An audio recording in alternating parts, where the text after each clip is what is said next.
Hakim-Hakim pasal yang kedua. Kita baca ayat yang ke-10.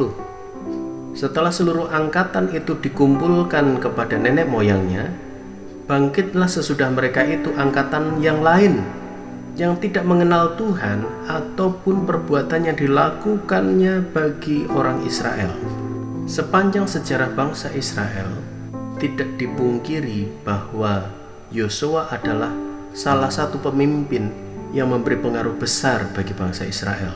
Selain berhasil membawa bangsa Israel memasuki tanah Kanaan, dalam ayat yang ke-7 dikatakan bahwa bangsa Israel beribadah kepada Tuhan sepanjang zaman Yosua dan sepanjang zaman para tua-tua yang hidup lebih lama daripada Yosua, dan yang telah melihat segenap perbuatan yang besar yang dilakukan Tuhan bagi orang Israel.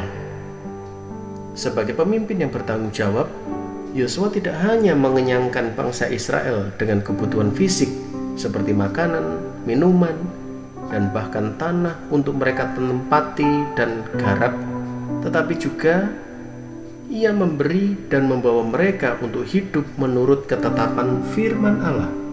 Tetapi hal yang mengecewakan dalam pasal kedua dalam kitab Hakim-Hakim ini adalah bagaimana kehidupan orang Israel ketika ditinggal oleh Yosua.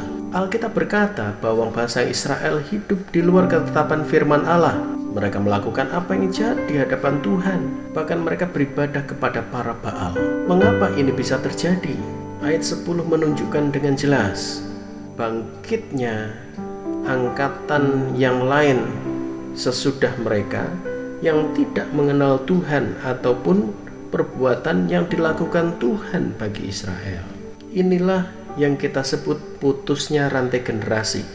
Mengapa bisa rantai generasi yang takut akan Allah terputus? Ini dikarenakan umat Tuhan lalai memperkatakan dan mengajarkan Taurat secara berulang-ulang kepada anak-anak mereka seperti yang telah diperintahkan Tuhan dalam Ulangan 6 ayat 6-9. Mereka tidak pernah menceritakan perbuatan-perbuatan Allah Israel yang ajaib di waktu lalu. Wajar saja kalau generasi Israel setelah Yosua tidak memiliki pengenalan yang benar terhadap Allah Israel. Saudara, jangan sampai rantai generasi ini terputus dari kehidupan keluarga kita. Mari kita didik dan bawa anak-anak kita kepada Kristus. Kita tanamkan pengenalan mereka kepada firman Allah dan bawa mereka untuk merenungkan dan melakukan firman Allah. Ketika kita tidak pernah menceritakan tentang Kristus bagi anak-anak kita, berarti kita sedang menciptakan anak-anak yang tidak mengenal Allah dan tidak takut akan